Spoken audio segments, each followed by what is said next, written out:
some things just sound worse from certain people at certain times. You know, cliches are oftentimes seen through, but there's something about, like, say, this statement, for example.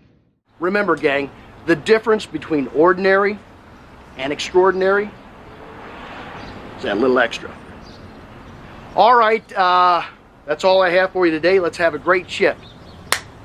Now compare basically the same thing, but from a different person, different time. Being regular, you're gonna have a regular life. It's nothing wrong with that. But if you aspire to something more than regular, you got to go be extraordinary. The difference between ordinary people and extraordinary people is one word: extra. If you put extra on top of ordinary, you become extraordinary. You ain't got to be like everybody else. One was obviously shallow, meaningless, basically, and probably had the opposite effect of what was intended, whereas the other felt much more passionate and much more from the heart. They're cliches, so they only have so much staying power, but at the end of the day, how they're delivered, the context in which they're delivered, and the person delivering them makes a huge difference. So don't think you can just pull some quote from somebody or some statement that you've heard before and just throw it out to your people and think you're going to get this big positive response. That's not usually the case. It's got to be genuine. It's got to be something that really moved you and that you believe in, and that way you can convey it to others.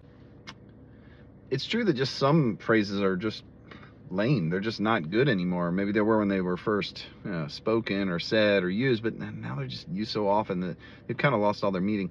This is one of those. Like, I wouldn't suggest using this phrasing, but you could use the idea and just put it in your own words. You know, for example, instead of saying, you know, to go from ordinary to extraordinary, you just need to add that little bit extra.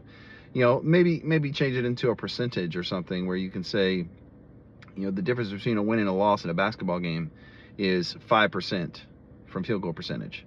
So if you increase your field goal percentage by 5%, you'll win versus lose most of the time. You know, if you're talking to basketball players, that makes a big difference. And that's something they can understand, they can grasp. And that's not a very big change, but it's a very big change in the outcome.